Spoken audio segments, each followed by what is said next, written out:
I was 18 years old when I went down to Dublin with a fist full of money and a carload of dreams. Take your time, said my father, stop rushing like hell, and remember all's not what it seems to be. For there's fellas who'd cut you for the coat on your back, or the watch that you got from your mother. So take care, my young bucko, and mind yourself well. Would you give this sweet note to my brother? At the time, Uncle Benji was a policeman in Brooklyn, and my father, the youngest, looked after the farm. When a phone call from America said send the lad over, and my old fella said sure it wouldn't do any harm.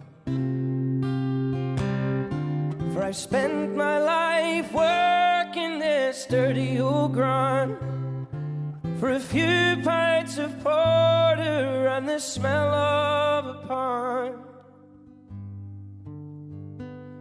And sure, maybe there's something you'll learn or you'll see if you can bring it back home.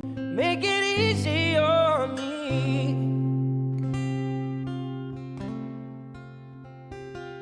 So I landed at Kennedy, and a big yellow taxi carried me and my bags through the streets and the rain. Well, my poor heart was thumping around with excitement that I hardly even heard what the driver was saying. We pulled in the shore parkways to the flatlands of Brooklyn, to my uncle's apartment on East 53rd.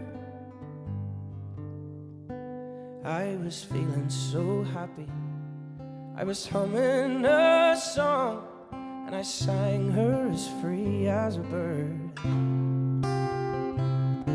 Well, to shorten the story, when I found out that day was Benji got shot down in an uptown parade. Oh, so while I was flying my way to New York, poor old Benji was lying in a cold city morgue. Well, I called up the old fella and I told him the news. I could tell he could hardly stand up in his shoes.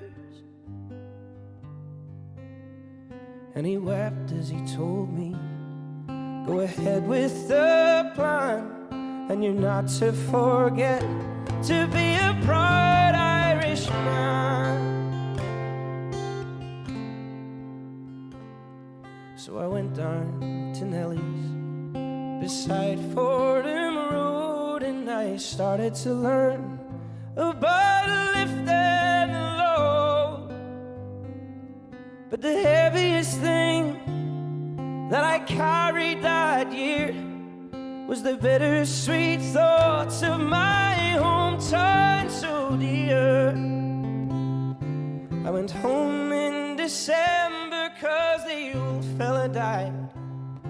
Had to borrow some money off Phil on the side. When all the bright flowers and brass couldn't hide the pearl-wasted face of my father, we sold up the old barnyard for what it was worth, and into my bag stuck a handful of earth. And I boarded a train, and I caught me a plane, and I found myself back in the U.S. again.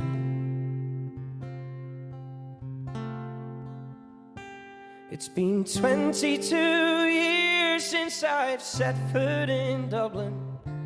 The kids know to use the correct knife and fork, but I'll never forget the green grass and the rivers as I keep law and order on the streets of New York.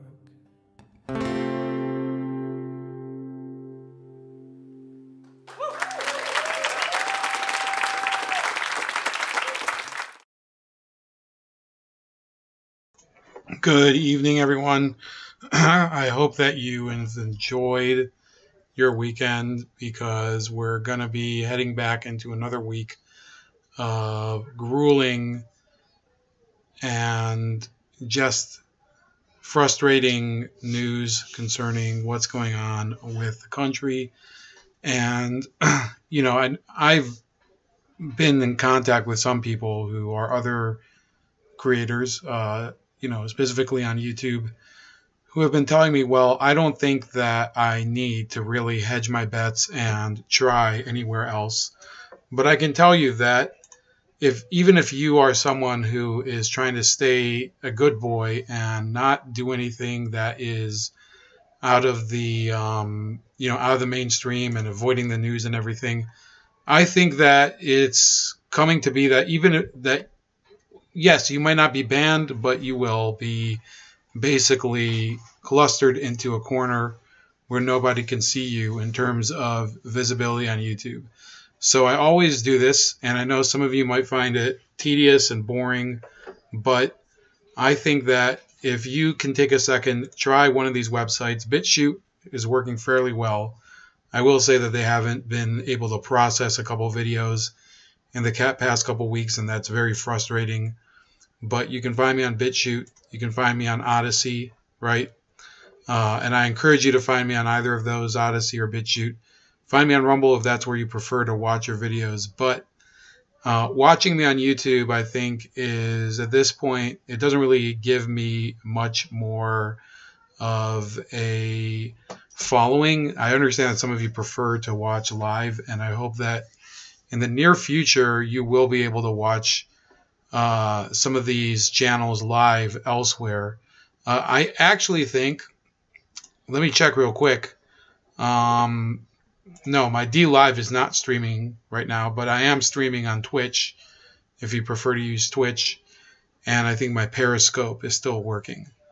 But to be honest with you, I think that it is more beneficial for you to subscribe and follow me on one of the other three platforms, BitChute, Odyssey, and Rumble in the meantime. And I think in the near future, Rumble might actually have live streaming, which would be interesting.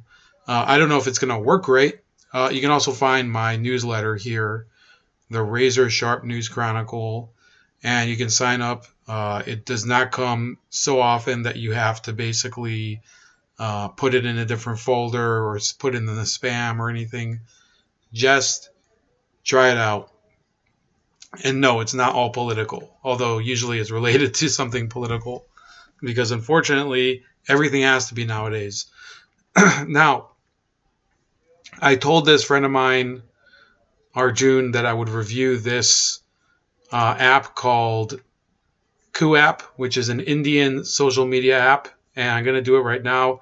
And basically, it's going to take a really short time, so sorry to disappoint you, Arjun, but I find it to be almost just a copy of Parler, and it might be that for many people that's enough, right? You can, I think you can upload some videos to it. For some reason, right now it's not really loading, so you can see it. It might be a little bit glitchy, but there are a lot of very prominent Indian people on it.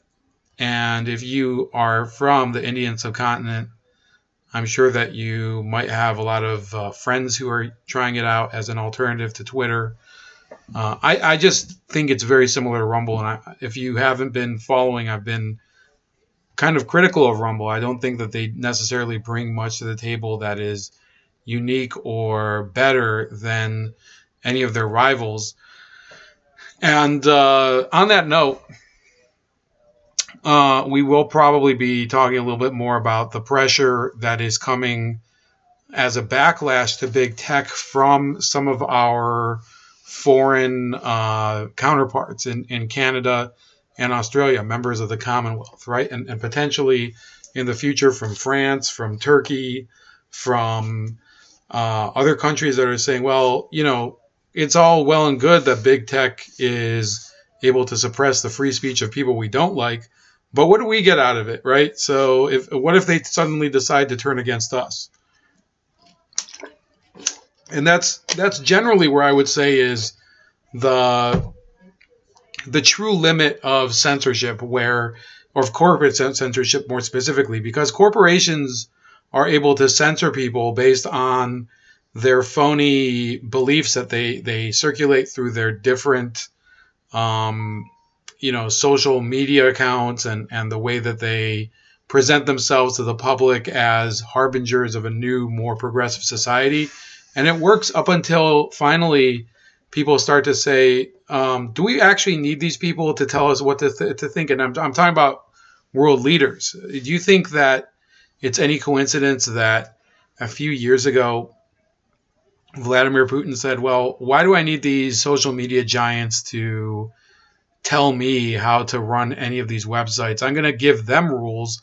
And if they can't abide by those rules, I'm going to form a parallel internet. And by the way, the Russian parallel internet, it doesn't work so well if you're living in Russia, but I'm saying in terms of freedom of speech. But if you're living abroad, who cares, right? It's the same idea as Twitter and Facebook, right?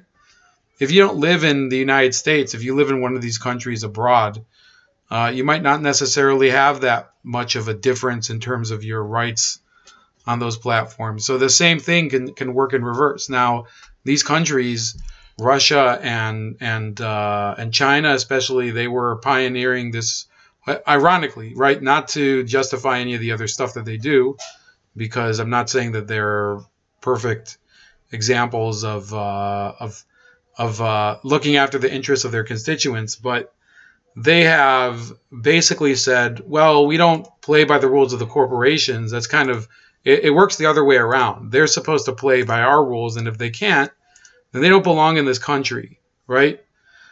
So, Arjun, sorry to say, but I'm not terribly impressed by Coop, which is from India. I did give it a shot. The problem is, first of all, I don't know many people who use it, but I did explore some of its functionality, and here you can microblog, stuff like that. So it's like a very weak version of I wouldn't say it's weaker than Parler. I'd say it's basically the same idea. So with that out of the way, I did tell him I would review it. Anyway, so we're going to jump into some other topics, and I think we will circulate back to maybe some other big tech topics as they remain relevant, if they remain relevant, because there are other things going on in the world. Now, Andrew Cuomo, apparently, the walls are closing in, right? So for 4 years, if you watch certain networks, every single headline was about how the walls were closing in on President Trump. And, they wanted it to remain this, they wanted it to remain a constant state of tension where people were saying, well, how can he survive? How can people actually maintain confidence in Donald Trump? Well, the walls seem to be closing in some ways against Governor Cuomo. Apparently threatened a legislator and pressured him to lie about the nursing home scandal. Democratic New York Governor Andrew Cuomo, so this is from a few days ago, you might have already heard about this. He reportedly threatened a New York State assemblyman who has been critical of his coronavirus management. Democratic Queens Assemblyman Ron Kim angered Cuomo by signing and circulating a letter accusing the governor of obstruction of justice for failing to turn over data on nursing home deaths during the coronavirus pandemic. A Cuomo aide had previously told New York State Assembly Democrats that the administration hid the death totals to avoid a Justice Department investigation. Cuomo called Kim at his home to berate him after hearing about the letter. So he was willing to call him apparently off hours and give him a dressing down. He goes off about how I hadn't seen his wrath and his anger, that he would destroy me and he would go out tomorrow and start yelling how bad of a person I am, and I would be finished, Kim recounted to the New York Times. Cuomo then pressured Kim to lie about the AIDS disclosure of the nursing home death totals. Basically, I saw a crime and he's asking me to say that I did not see that crime. I heard what I heard and I can't lie, Kim said. So you now have Democratic state politicians that are coming out against the governor of New York. These are people who are already elected. And I think that look, I don't know if he'll be removed from office. I think that there's a few different fault lines that could determine that. I think the most important one, believe it or not, is a generational fault line. And you should hear me out, okay? Does the New York Democratic Party need to remove Andrew Cuomo? It really depends on whether they have come to the conclusion that a guy who's been reelected, I believe 3 times, okay, he was elected originally in 2010, he was reelected 2 times after that. If they believe that they can rehabilitate his image in time for the 2022 election, I think you can be reelected a 3rd time in New York. I know that his dad, Governor Mario Cuomo, ran unsuccessfully for a 4th term.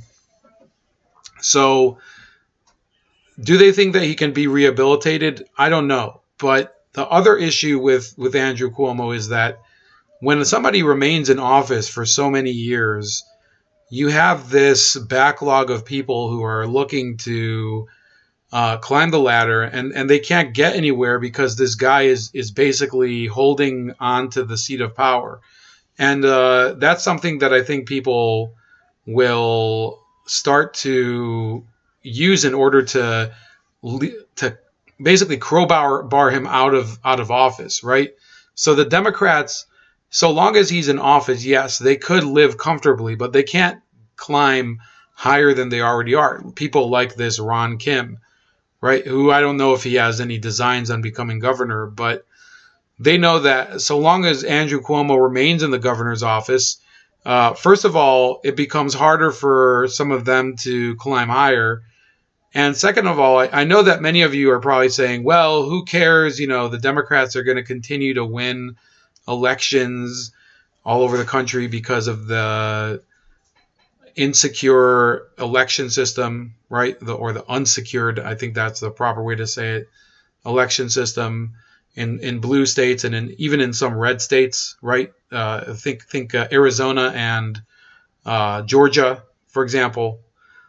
But the problem is for the Democrats that once you start to really show that you're so incompetent that you can't even keep like basic services going, or you end up killing tens of thousands of people through a deliberately deceptive and poorly conceived policy like placing COVID patients in nursing homes. Eventually the pendulum does swing back a little bit, and it did swing back, by the way, in 2020 a little bit in New York, because the Democrats actually lost 2 seats in the House of Representatives, the U.S. House of Representatives. Now let me take a look real quick. So the New York State Assembly elections. So that those I don't think are necessarily well followed, right? But in fact, the Republicans did pick up 1 seat, as if it matters, because the Democrats own a supermajority there. So, but like individual assemblymen or women, they don't want to have to worry about losing any seats, right? They want to have basically free reign to do whatever they want. And I believe that what's going on right now with this whole Andrew Cuomo crisis and everything, they are going to have to scramble in order to save their image. And it's not going to be very easy, right? Let me see. The state Senate is also not really. Here we go. So the Democrats actually did well in the state Senate elections. I don't know what the hell happened that you gained 3 seats without the other party losing 3. But I guess maybe they added they added more constituencies. That's how ridiculous this is. But conceivably, it could become a problem for the Democrats, where you have such a rot institutionally that some of them lose their seats, even if the Democrats don't lose total power. And I think that we're going to be basically on watch to see how the Democrats respond to the unraveling of Andrew Cuomo. So I did see a comment from one of you. It's Chris Kroll saying, I severely dislike Capo Cuomo, but I heard he'll be removed to speed the demise of New York in the name of the Great Reset. So that's an important contingency. Remember, New York's the financial center of the United States, and it's not so easy to relocate certain institutions, right? Some of them are by law located in New York, and it's obviously not a feather in anyone's cap what's happened to New York. In fact, so many people are turning against Cuomo. His rival, Bill de Blasio, who's also hated on a grand scale, has turned against him in more than the usual fashion. And there's just this what do you call it? The unsheathing of all the knives in New York right now between the Democrats, that I think we have to keep an open mind about what's going to happen there. The problem is that so many New Yorkers who hold more rational opinions, people who want to see their state grow, they've given up on the state, right? If I've visited New York a few times, not just the city, but upstate New York a couple times, and this is just in the past few months, and you just see this general malaise there. Even more so, like I live in Ohio, it's not as if we're jumping and doing calisthenics every day, but you just walk through the streets of the city, whether it's in Brooklyn or in Manhattan, and you just see this lack of real direction there. Like I remember visiting it 25 years ago, and you saw a little, basically an energy day to day there. There was constant traffic on the sidewalks and things like that. And COVID has just devastated the city and the state, right? And the state of New York, upstate New York, meaning, everywhere besides the city and Long Island, has gone through a major, and the Hudson Valley, I think, is technically considered separate, but the rest of New York State, meaning Buffalo, Syracuse, Utica, Rochester, they've just been in some sort of depression over the past couple of, I guess the past decade. And, that type of atmosphere where there's just continuous beatings of the population economically and also in terms of more regulation and more taxation, that does demoralize the population. And I think it goes to the same direction that Chris is talking about, a great reset. Like it could be a great reset, not only on the international level if that happens, but also on the local and state level. Larry says back in the day, the late Rush Limbaugh used to call Mario Cuomo Cuomo. Another big New York radio guy, Bob Grant, used to call him Il Duce, or Mussolini's old nickname. So I'm sure that the Cuomos really appreciated that. They always seem to say, oh, we're victims because we're Italians or something. But I'm sure that the proud Italian people of New York don't really see much solidarity between themselves and the Cuomo family at the moment. This is from The Guardian. You know what? I'll come back to this because it is a little bit more about the alt-tech issue. Because, yes, I did mention Australia and Canada. Let me see here. also do this near the end. Just going after some articles. By the way, if you saw that I had a live stream earlier, sorry, but I had to cut that short because I had to go somewhere. Now,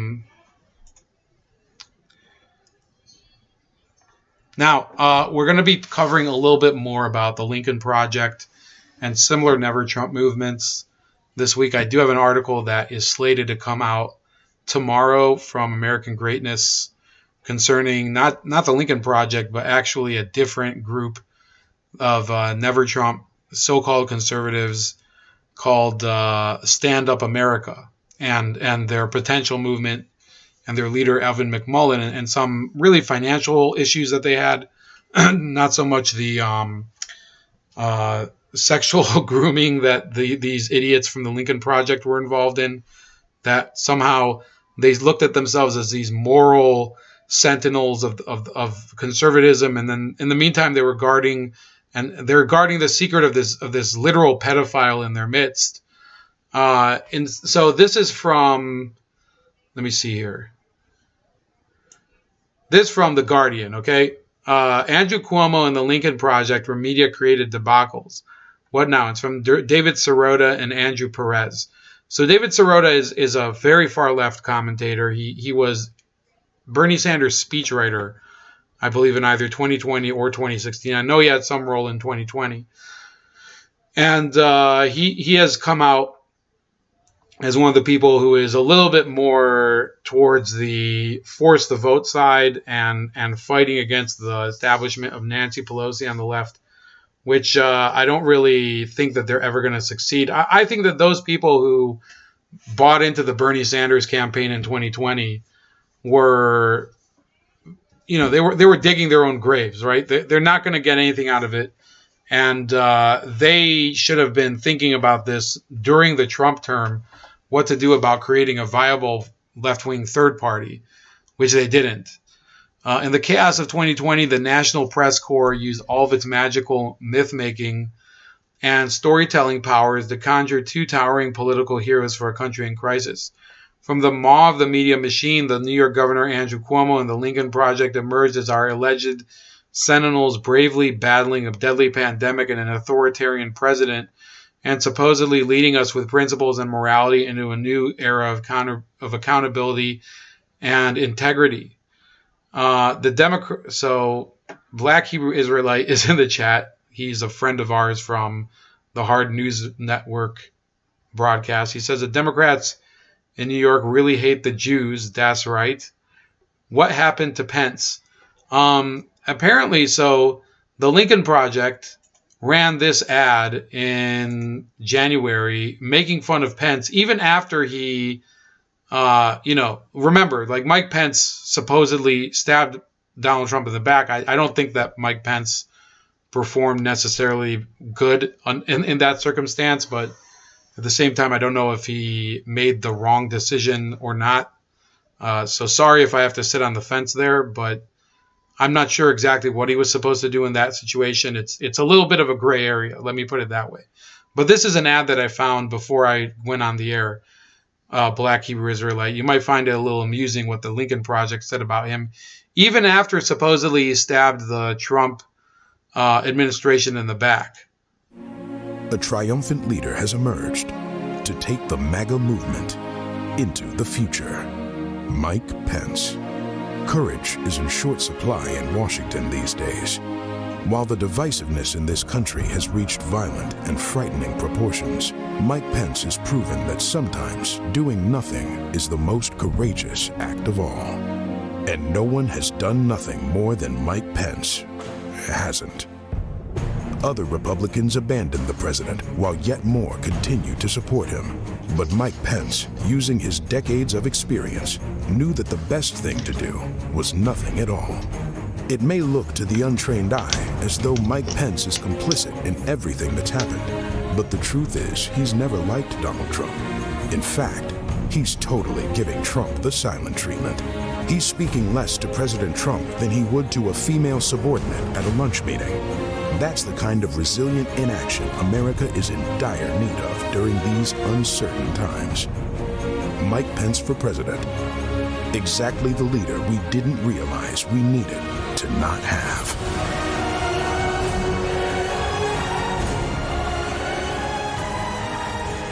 So keep in mind, so they're going to end this video asking for your contributions. This is a Lincoln Project. They're claiming that Mike Pence did nothing to rein in Donald Trump during his time in office. Meanwhile, the Lincoln Project did nothing at the same time to deal with the sexual predator that they had on their payroll, John Weaver. They also, they're trying to shame Mike Pence because of his tendency not to meet alone with women that are without his wife present, meeting them for dinner engagements or anything like that, one-on-one. And you have to realize the irony of it. Like, I don't think Mike Pence was a great option for president. I don't think he was also the worst, but, I criticized him, for example, when he was advocating for intervention in Venezuela. Right? I thought it was the wrong idea. I think that regardless of all my criticism of Venezuela, it was a huge mistake on Mike Pence's part to be involved in that and for Trump to back it too. I don't let him off the hook for that either. But this is exactly the issue with groups like the Lincoln Project. Like you saw in that video, they were criticizing them for the kids in cages and how Mike Pence didn't do anything about it. Well, now you have the Biden administration in office. You got what you wished for. And they're calling it overflow facilities, not kids in cages, but it is the same facilities. They've literally reopened the same facilities in, I believe it's in Arizona, for some of these children coming over the border unaccompanied. So those of you that are saying, these are just a bunch of people who are patriots who are trying to stick it to this malignant tumor of a president. That's the way that they would put it. I know most of my audience doesn't really agree with the Lincoln Project. But no, they've basically just been a place for people to deposit their money the entire time. They don't have any real endeavors besides collecting money and running ads. And now that the election's over, the media doesn't have any real use for them. So they're letting the air out of the tires on the Lincoln Project. So continuing with the article, so I just wanted to mention that BIH or BHI, whatever your initials read, because you raised the whole Mike Pence thing. Like I think Mike Pence's career is over. I don't think he's ever going to be. I think he's going to be largely forgotten as a stooge of Donald Trump. Whether you're a supporter of Donald Trump or not, he's lost a lot of the respect that people had for him. But at the same time, you have people who are trying to, just make a quick buck over pretending to care about their ideals and real principled conservatism. And it just doesn't mean much. And I'm going to talk a little bit about principles and conservatism at the end, because there was a conversation I had over the weekend with someone regarding that. I'm gonna sort of I'm gonna get into exactly what it really is in my mind to believe in sort of a mindset, whether it's or a philosophy, whether it is liberalism or conservatism or libertarianism, right? So I'm gonna try to get into that. Don't want to go too deep into it, but it is something I was thinking about on the weekend because it came up with someone that asked me about it. So Sirota keeps writing, for millions of credulous liberals already binging on West Wing reruns, the Twin Tales conjured some more of that good old-fashioned hope and change nostalgia and seemed to serve as a cheeky reminder that not all heroes wear capes. But in the last week, the facade has collapsed, revealing that those bravely trying to sound the alarm for months were right all along. And those benefiting from the media-driven fraud were attempting to evade accountability and self-servingly cover up a grotesquerie of mismanagement, corruption, and abuse. Will the wrongdoers face any consequences or accountability, or will they be treated like the purveyors of previous frauds, like the Iraq War and the financial crisis, and continue to be platformed and valorized by the press corps? Here, I think Sirota is right. what's going to be the consequence for Andrew Cuomo? Because he's the son of a governor. He's been attorney general. He's been governor of the state for so many years. Will the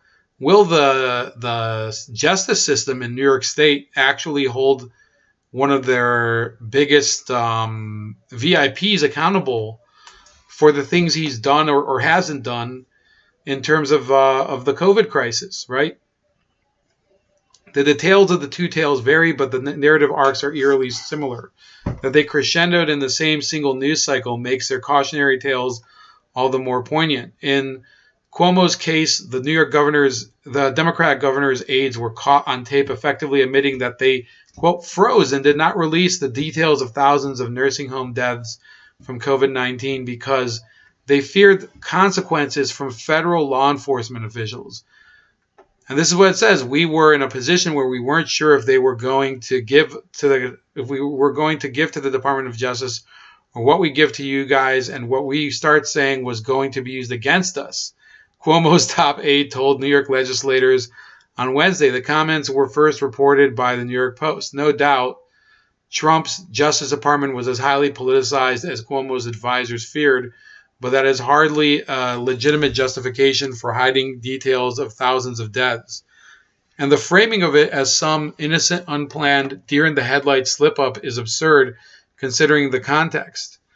Cuomo's administration hid the nursing home casualty data after his administration slipped provisions into the state budget that helped the government's largest healthcare industry donors obtain legal immunity for nursing home executives. So not only was he complicit in this just disastrous move, and I have somebody in the chat, Swarthy, who could probably shed some more light onto this, but like imagine that you did something that hundreds of thousands of your constituents were exposed to life-threatening illness because of something you directly did.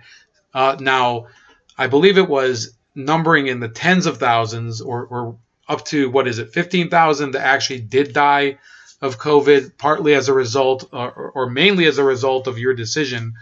And yet you've created the legal framework for the people who you bullied to do this to avoid any legal repercussions in order to protect yourself. That's the governor of New York. And it's really despicable right now. We've had evil leaders in the past, people who have been malicious, people like Idi Amin or the Kims in North Korea. Certainly there's leaders in the Western world that seem to delight in harassing people on their staff and things like that. But I think that this is sort of a new category. I don't know what to call it, but maliciously negligent. I don't know what else you would say. Swarthy says, I have been screaming about this for months. By the way, Swarthy Immigrant, one of not just a viewer, but somebody I've talked to in the past. His show with Lennon McCarthy is on usually Saturday evenings, like pretty late. So check that out. Lennon McCarthy 2.0 channel. They usually have a nice chat. I haven't spoken to either of them for a little while because our schedules aren't really lined up. But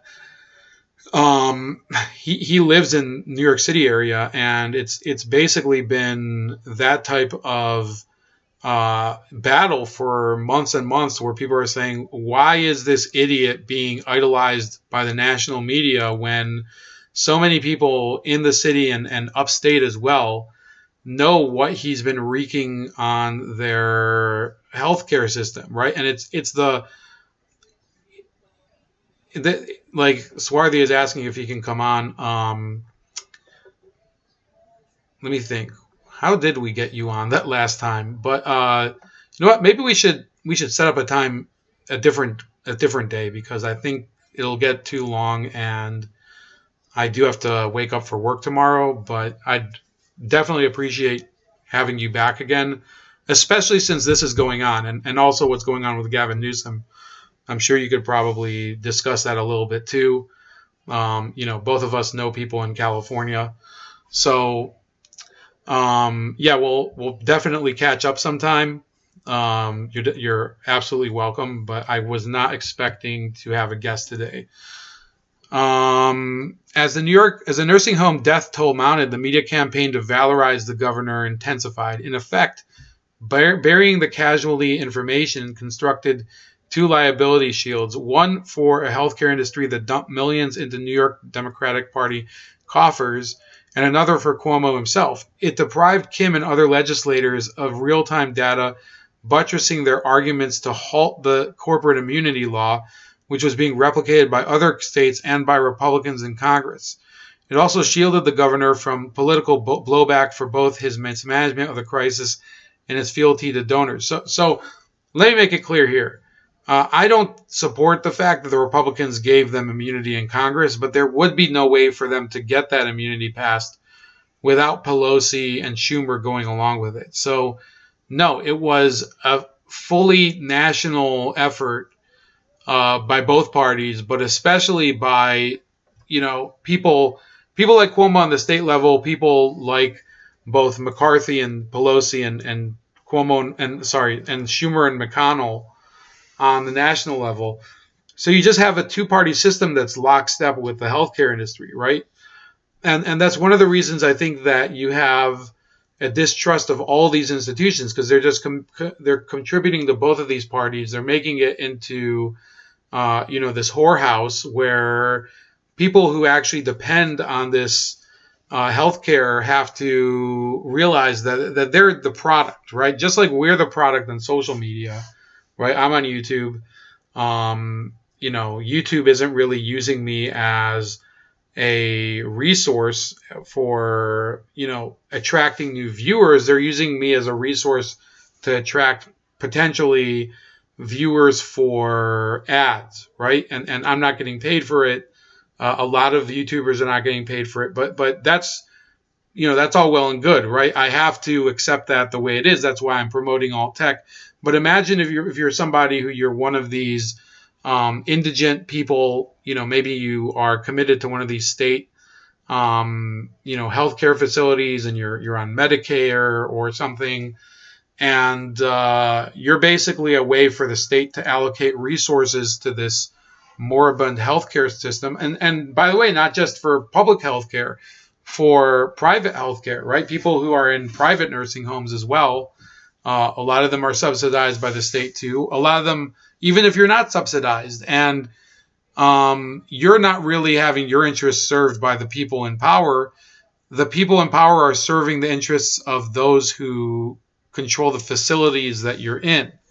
That's a scary situation to be in. Imagine people who are, in their 70s and 80s. They might have been in Vietnam, or they might have lived through some of the more turbulent parts of our history, right? The civil rights era. And yet they have to live in these homes where strangers take care of them, often poorly, and deal with that sort of system. Sometimes their relatives aren't really engaged in their lives. Who is their advocate, really? It's definitely not the healthcare industry and Governor Cuomo, and it can't be. And that's one of the problems that I think that a society where people are living longer has to deal with. Who actually advocates for the elderly and people who are poor or the mentally ill and things like that? I don't have the answer personally myself. I'm just raising that because obviously in a situation where things are happening, where there's corporate immunity law for the managers of these hospitals, it's clear that no, the system doesn't have a person to advocate on their behalf. Swarthy says the narrative war to make Cuomo look competent while making Trump look incompetent while giving Cuomo an Emmy. The New York City hospitals wanted to get rid of the COVID patients, a drain on resources, discharge them to their home. In New York City, that means a crowded apartment. And for old people, that means nursing homes. Yes, exactly. So yeah, you guys should read this. I am going to put it in the chat. It is from MSN, so it's not directly to The Guardian, although I guess The Guardian gets revenue from it. But you are seeing people on the left start to stick their knives in Andrew Cuomo. But if David Sirota, I think David Sirota is an intelligent person. despite the fact that yes, it's an oxymoron to say that you're an intelligent person, notwithstanding the fact that you actively supported Bernie Sanders in 2020, right? It should be recognized as a contradiction because Bernie was basically mailing it in, and David Sirota knew that, and he didn't really do much about it, right?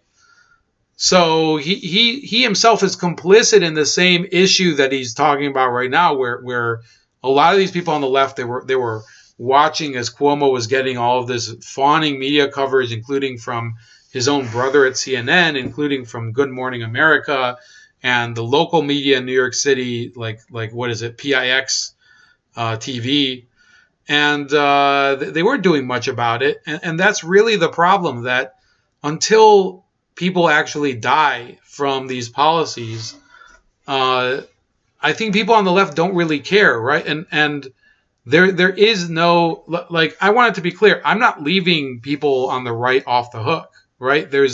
There are people, Republican governors in states like Massachusetts and in states like Vermont that are just as idiotic as Andrew Cuomo, but they didn't go so far as to do things like this nursing home order.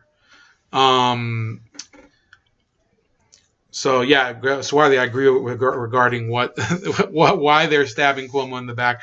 Look, I don't know if it goes that far. They might have just simply realized that there's no need to actually fall on the sword for him, right? Or to, like, they can. He's disposable now.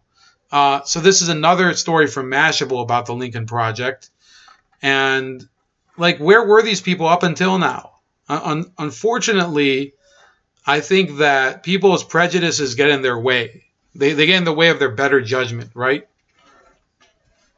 I think for many years, for example, we talk about Rush Limbaugh dying, right? Now, I'll still say that now that he's dead, it's not as if I have some sort of great longing for Rush Limbaugh. But yes, when I was a kid, because the media demonized him, he was lampooned endlessly, whether it was by Mad Magazine or by by people like Al Franken. I was an Al Franken fan when I was a kid because I thought his books were pretty funny.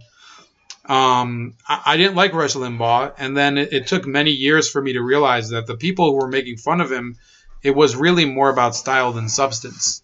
So it's generally a problem that you have a media that is so willing to use the packaging in order to attack what's inside of the package for people to make a real decision. For people to make an informed decision, they have to be willing to see beyond just the labels and the just the marketing and all that. And that's really one of the reasons I think that maybe if I was more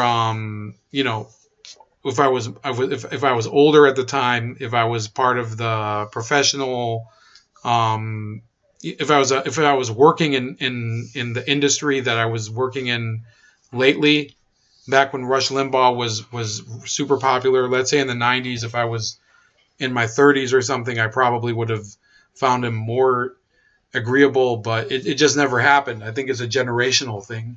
But in this case, you're talking about the media willingly muddling the facts and making this guy out to be this champion. Or the Lincoln Project, they're trying to say, I mean, there were many articles that were saying that they were doing this noble work and trying to get people who were conservatives to switch parties and everything. And all indications are that was a failure, right? The 2020 election, you have to remember, had the highest turnout in American history, right? There, if anything, there were more people who were jumping on the Trump train, and supposedly, right now, this you might have to, use your imagination here, but supposedly there was this massive outpouring of support for Biden as well, right? Like, people suddenly discovered that it's so important for me to support Biden that I'm going to mail all these ballots from the same neighborhood. Every single house has, they're mailing out 5 or 6 ballots, right?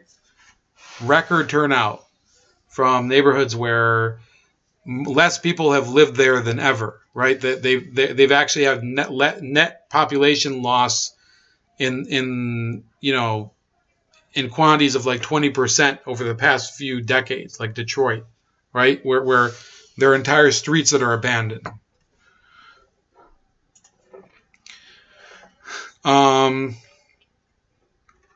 This concerning Gavin Newsom. It says a new single-payer bill intensifies Newsom's political peril.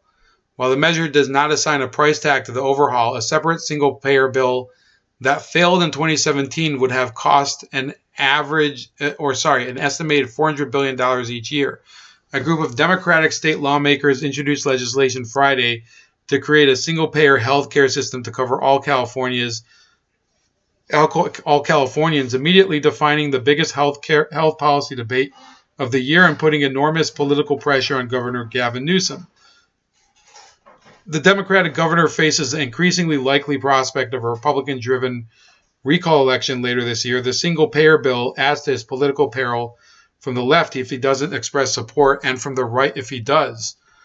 State Assembly member Ash Kalra, author of AB 1400, said the coronavirus pandemic has exposed a broken healthcare system that has left millions without reliable and affordable health coverage. His bill would address those gaps in the system, he said, effectively eliminating private health insurance by shifting responsibility for administering and financing health coverage to the state government. The new system, called CalCare, would expand coverage to nearly 3 million uninsured Californians and provide rich benefits, including dental care, generous prescription drug coverage, and long-term care, according to the bill language, which was obtained by California Healthline before the measure was introduced. The move, however, faces monumental financial and legal barriers and would likely require new taxes. That's an understatement. While the measure does not assign a price tag to the overhaul, a separate single-payer bill that failed in 2017 would have cost an estimated $400 billion each year. People are dying and suffering. They're going bankrupt and starting GoFundMe pages just in order to survive in the wealthiest state in the wealthiest nation on the earth, said Kalra, a liberal Democrat from San Jose. We now have a Democratic White House and forward-thinking Democrats like Xavier Becerra going to Washington who can be incredibly helpful. I believe Xavier Becerra is the new Secretary of Health and Human Services. Nearly 20 other Assembly Democrats signed on to the legislation, which is among the first state-based single-payer proposals to be introduced under the Biden administration. Massachusetts lawmakers this year introduced similar legislation, and other states are considering it. So I want you to understand, I actually know people who are very much for single-payer healthcare. The states that are signing on to adopt it are probably going to show exactly why there's a huge problem doing it. And the easiest example is California, which runs record deficits, which is it can't even fix its infrastructure, such as its dams and its aqueducts and all the other infrastructure that it has. It has chronic wildfires and things like that. And now it's going to try to appropriate the healthcare system and make it into a single payer system and everything. Don't you understand how easily that's going to become just a nightmare scenario over there? And for the healthcare industry over there, the insurance companies, and this is not to say, you should feel sympathy for the insurance companies, but by liquidating those companies in California, yet those people who work in that industry are going to end up leaving the state, just like hundreds of thousands of Californians that have already left the state. So the net benefits of it are going to be much more difficult to see. Plus, you have to understand that this doesn't increase the number of healthcare professionals working in the state. It actually makes it harder to, build up that personnel, right? Because you're not going to have more people going into nursing. You're not going to have more people going into medicine. It doesn't alleviate the long pipeline from the beginning of your medical school education to actually practicing. That's really what I think is one of the mitigating factors of it. just the enormous cost and burden of getting an education to become a doctor or also even a nurse. So that's what's going on in California for now. I know some of you might be expecting more of a discussion. I do know that Newsom is potentially going to be here. It says 80% of signatures have been accepted by California Secretary of State Shirley Weber as valid. And they just need, it says here, about 800 more to be deemed valid. So, let me see here. It looks like they're submitting them piecemeal. So, if you live in California and you don't support Gavin Newsom, and I don't expect you to support him if you're watching this channel, I think you should try to sign on to the efforts and continue to put heat on Governor Newsom. Even if, like, here's the deal. I think that the recall measure could work. I don't know if you're going to get a good governor, right?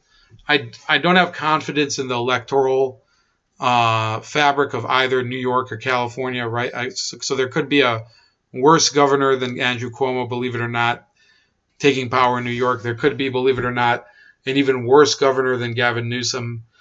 But you have to at least try, and you have to realize that, when regular people start to feel the pressure of poor governance, then yes, you do have the potential for positive change. So you can't just be passive and sitting on your ass and saying, oh, this guy is fucking the state. I might as well just sit here and make, whatever, make enchiladas and bake here in the sun, whatever the hell you do down there in Fresno. But you have to go and do whatever you can in order to improve that situation.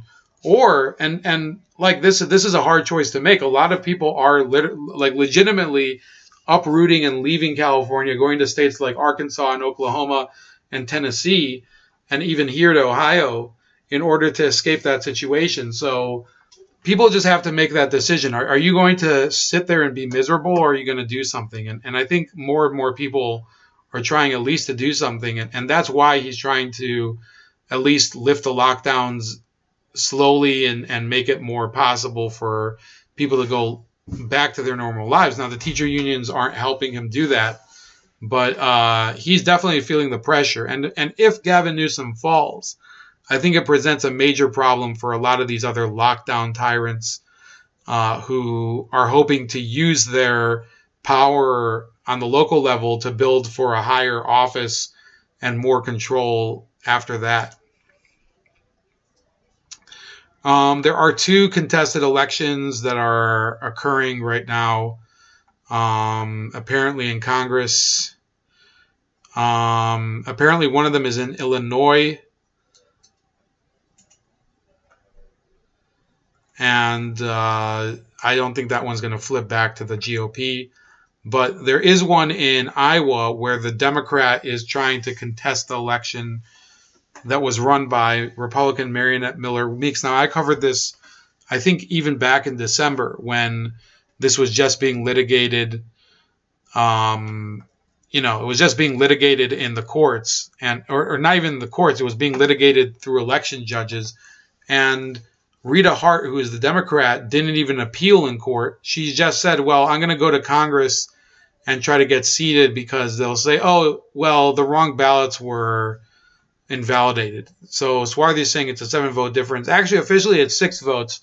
Now, that's kind of crazy, right? I know 6 votes is not that much. And you could probably say, well, I should be able to dispute this. But shouldn't you be disputing this in court? Why would you be going to the Democratic-controlled House Administration Committee, which can basically say, it doesn't matter what actually happened. We're just going to put the person that we like on in Congress, whether you like it or not. And this is almost 2 months into this session of Congress and now almost 4 months after the election. that shows really the just shameless attitude of the Democratic Party, right? And the impotence of the Republicans, who should be saying day in and day out, like, Nancy Pelosi, like, do you believe that the election was fair, or do you believe that it was unfair? Because there hasn't been any evidence presented that Iowa election laws were unfair or not followed in this race. So that's something I just wanted to mention real quick. We already talked about how Facebook users in Australia might be walking away from the platform. So I just want you to keep monitoring that. It looks like Canada might be trying to do the same thing, forcing Facebook and Google to pay news agencies in Australia to share their news clippings, or news links, I should say. Swar the Immigrant says Dems did it once before. Yeah, I believe in Indiana in the 80s they did it. So, and Black Hebrew Israelite says, don't forget he's Nancy Pelosi's nephew. That's correct, referring to Gavin Newsom.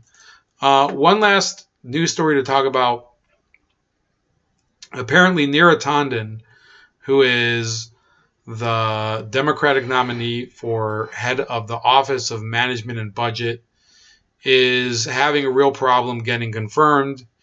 And it's because one of the Democrats is going to potentially vote against her. Sorry. Neera Tanden, you might remember, has been one of the most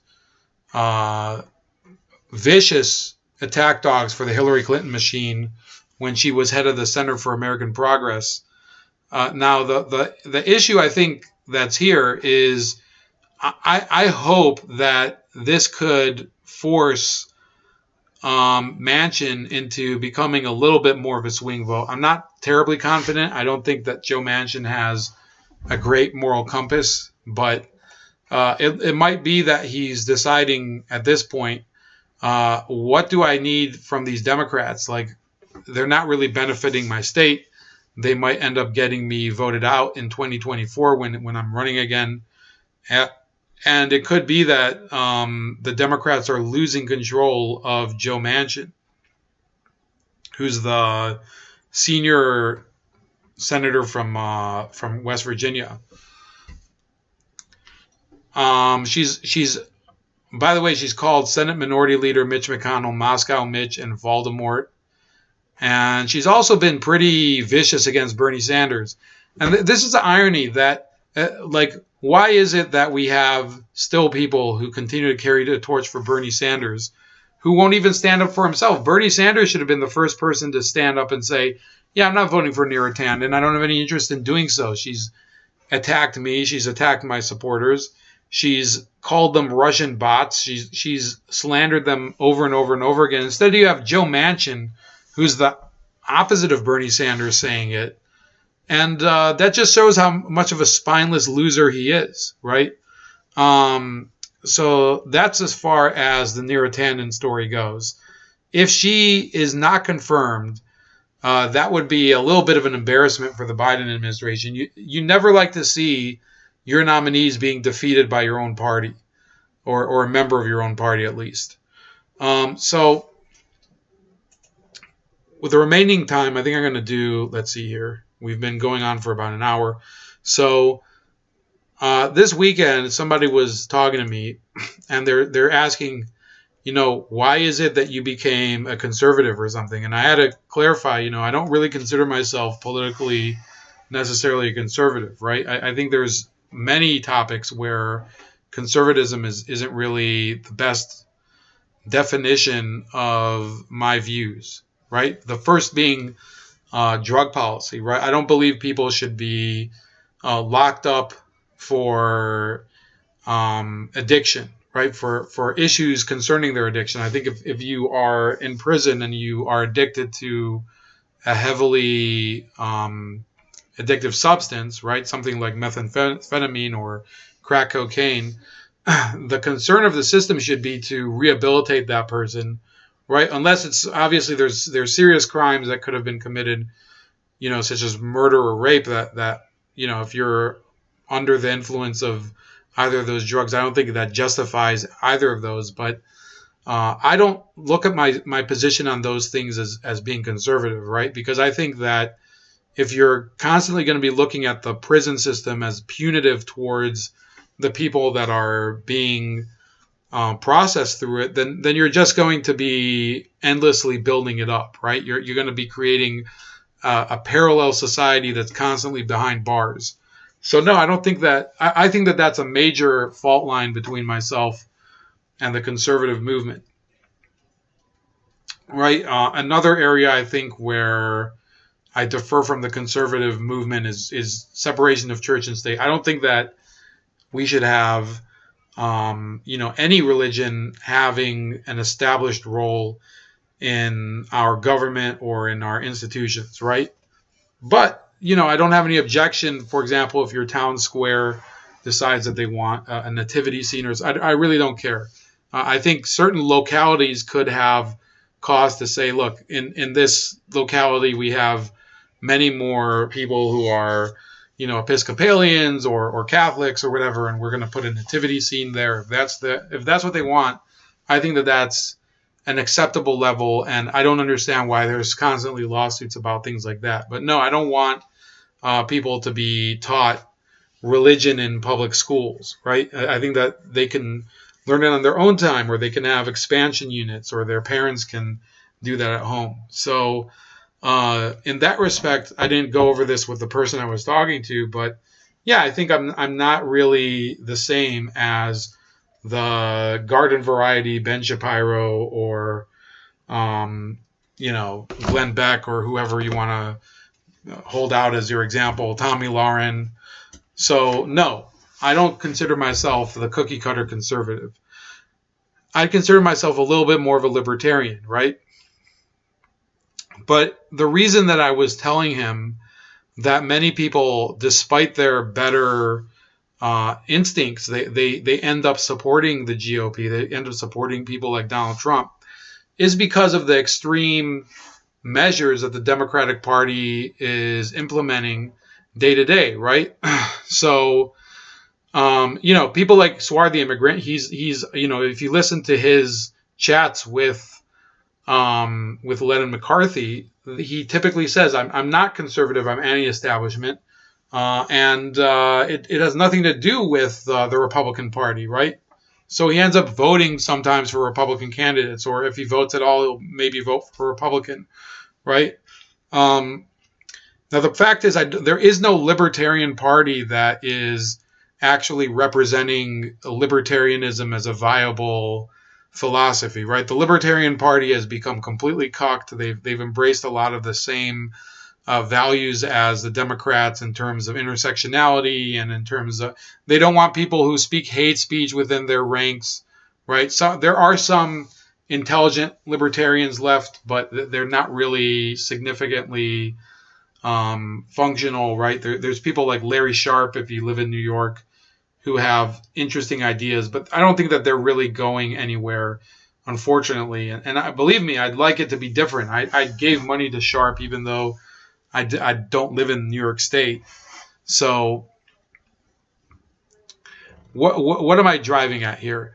The reason that so many Americans who are not conservative end up voting for conservative candidates, Republican candidates, sometimes even conservative Democrats, wherever they exist, is because they see some of these outrageous policies being enacted, such as, and this was the main example that I brought up. There's the Virginia bill put forward by the state legislature in 2019, where they were embracing the potential practice of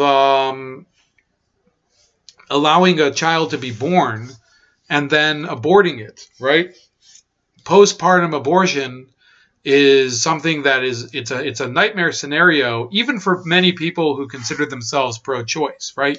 You have to remember, in the 90s, the position of being pro-choice was that you wanted abortion to be legal, safe, and rare, right?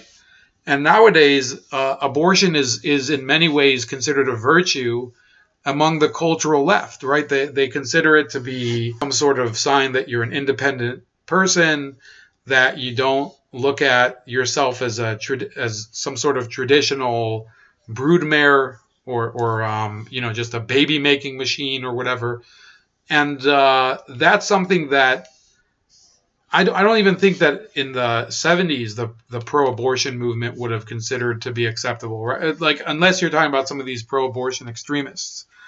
So I think that there's an increasing movement of people who they grew up and they were pro-choice and they understood this to be just a painful contingency that was necessary. People needed to be able to make a decision in a very difficult time in their lives when they're carrying a child and they want to know whether I can, they have to make the decision for themselves, whether they can raise this child often alone or with their parents, or whether they need to abort the child. And that was largely the position put forward by the pro-choice movement. And what's changed is that they've gradually expanded this to the degree where it's not even aborting a fetus, it's aborting a birthed child. And that's something that in years past was considered to be just an imaginary extreme scenario put forward by these right-wing wingnuts and things like that. Well, now it's not. Now it is directly in the crosshairs of these ideologues, people in both New York State and in Virginia. So that is something that I think is driving people to the side of quote unquote conservatism. Even people like Dave Rubin, I think, would consider the abortion policies of the modern American left to be horrific, right? And he is considered pro-choice. You have people who in the past were actually active Democrats, right? People like Clay Travis. You might recognize him from Fox Sports. I certainly listened to him a lot. And he was actually an aide to a Democratic congressman from Tennessee and also a campaign worker for Al Gore and I think also for Bill Clinton. And he's basically come out and said, yeah, I don't think that this is really the type of social trend that we want. The cancel culture, things happening like what happened to Gina Carano, things like what happened to Curt Schilling. Curt Schilling not being in the Hall of Fame is really sort of a head scratcher, right? One of the best pitchers of the 21st century, the early 21st century, obviously, but simply because he voiced a few political opinions that ended up getting him fired from ESPN, things that he said off the air that if he would have said them on the air, but they would have been left-wing, nobody would have batted an eye. Those are driving people over to the political right. It is the speech policing. There's something I tried to explain to the person I was talking to, that when you start to tell people exactly what they can hate and what they can't, or what they can make fun of, yeah, people start to change their affiliation and move over to a different side. I gave a couple examples. The best one being, the Meghan Murphy, who recently lost a court case in California, believe it or not, when she sued Twitter over the fact that she was banned for saying that men are not women, referring, of course, to transgenders and things. So that, like, Twitter is basically saying that you can't hold an opinion on gender and biology.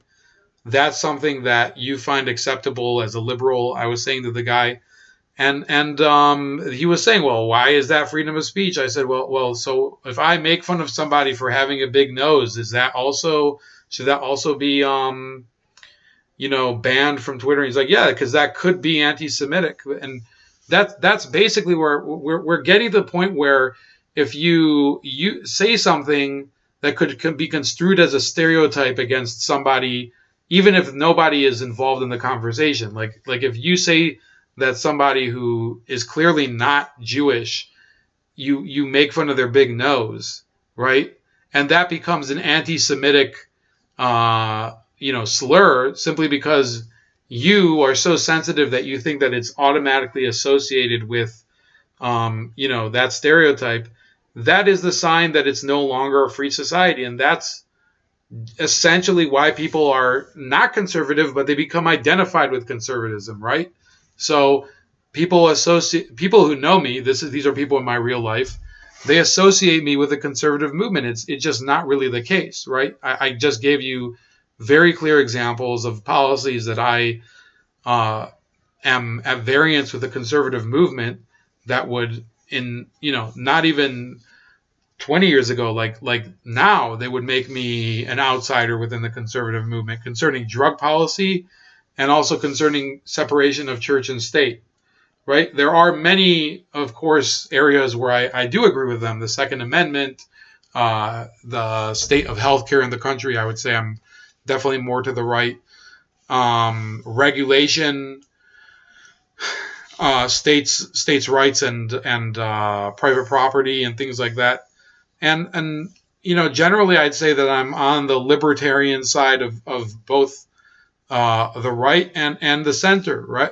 I don't believe that we should be policing free speech, whether it is free speech that is inflammatory towards the right or the left, right? I don't think we should be throwing people out of these social media platforms for misgendering people, but I also don't feel that we should be throwing people out of these platforms for blaspheming any religion, right? I don't think that whether it's Islam or Christianity or Judaism or Hinduism, I try to be the most consistent civil libertarian that I can be, right? And yes, I do think that you run up against certain limits, and everybody has an example, but you don't try to look for more limits to put up. That's the real problem. Let me just read a couple comments here, because I think I'm close to the end, and I am getting dry mouth. But in any case, so Swarthy says, the establishment thinks, and it may be true, that they control us by controlling the official narrative. Definitely. And look, evidence is clear that Cuomo was enabled by the establishment and the media, and he got away with it up until now. And the only reason that he isn't getting away with it anymore is because he isn't essential anymore. Andrew Cuomo is no longer defined as an essential worker by the media. That's the big irony here. Larry Gerke says, no, the algorithm thinks you're rowdy. I don't know what that's in reference to. Interesting thing, though, I don't know if he's referring to that. I do get nowadays, because I referred to a certain group that I euphemistically call the Quinoa Society, I do get a warning on most of my YouTube videos now about a certain conspiracy theory. So bear that in mind. Chris says, the climate change eugenicists have indoctrinated generations into the homicidal eugenics cult. Yes, I think that that's part of it. Formerly the global warming cult. Somebody was talking about that this weekend too, in my circle. Swarthy says, and since Trump won, the establishment thinks he did so by bypassing the narrative gatekeepers, and they have worked for 4 years to make sure that never happens again. We have just seen the start of the narrative dictatorship. Exactly, and I think on that note, Swarthy, I am going to close, so we will talk again. Either I'm going to stream by myself or I'll have somebody on as a guest. I'll try to work it out with you, of course, Swarthy. We will talk again sometime, either this week or next week. Could be a little tough to pull it off this week because I have some stuff coming up at the end of the week. But I hope that you are able to keep an open mind out there. I want you to, of course, subscribe to the newsletter if you aren't subscribed yet. It is in the description, but I am putting it in the chat right now. So you should see it already in the chat as this word phrase is going on. You can also find me on BitChute, right? Also in the description and in the chat. And you can find me on Odyssey.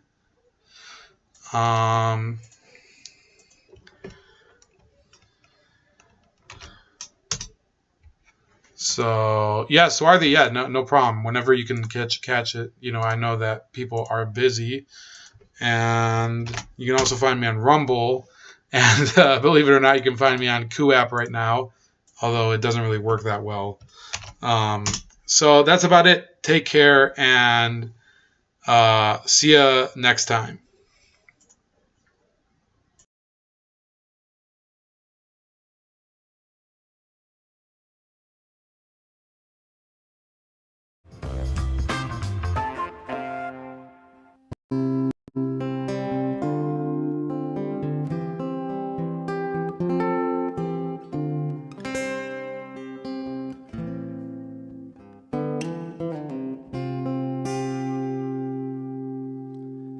I was 18 years old when I went down to Dublin with a fist full of money and a carload of dreams.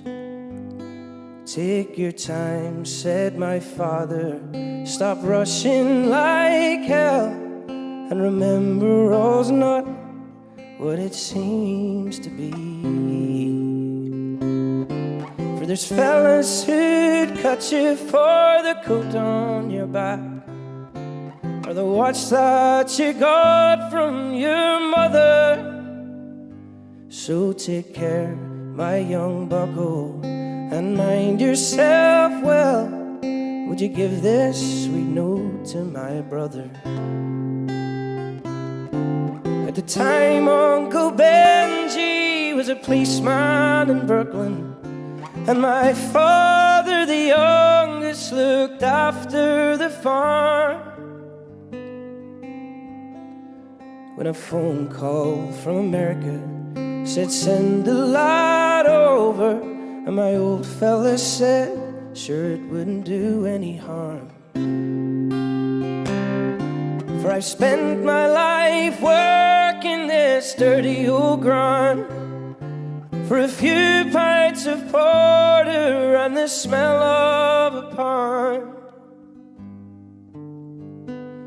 And sure, maybe there's something you'll learn or you'll see if you can bring it back home. Make it easy on me.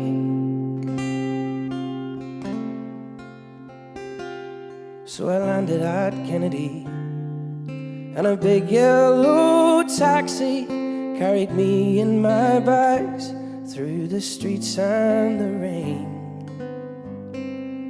Well, my poor heart was thumping around with excitement that I hardly even heard what the driver was saying. We pulled in the shore parkways to the flatlands of Brooklyn, to my uncle's apartment on East 53rd.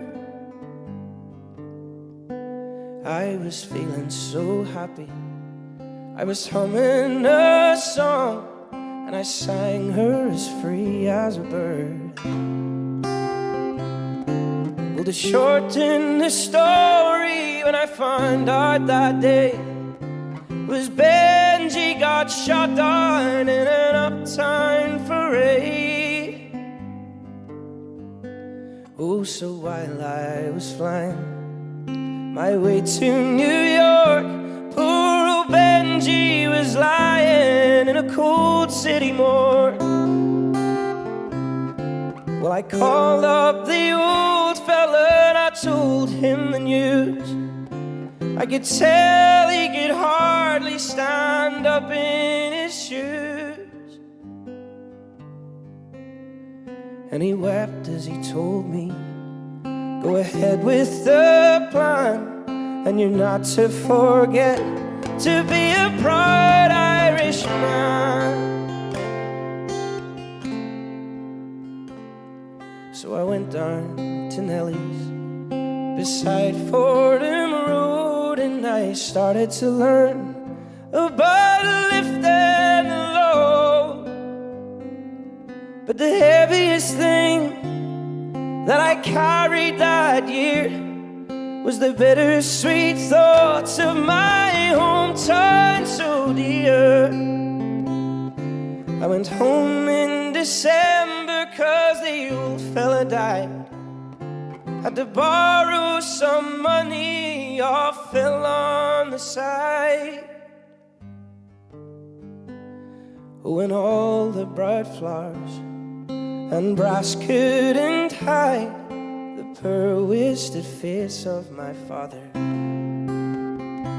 We sold up the old barnyard for what it was worth, and into my bag stuck a handful of earth. And I boarded a train, and I caught me a plane, and I found myself back in the US again.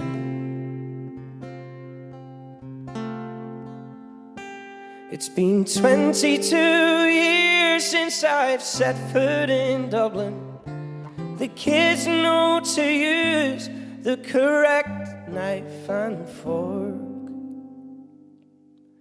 but I'll never forget the green grass and the rivers as I keep law and order on the streets of New York.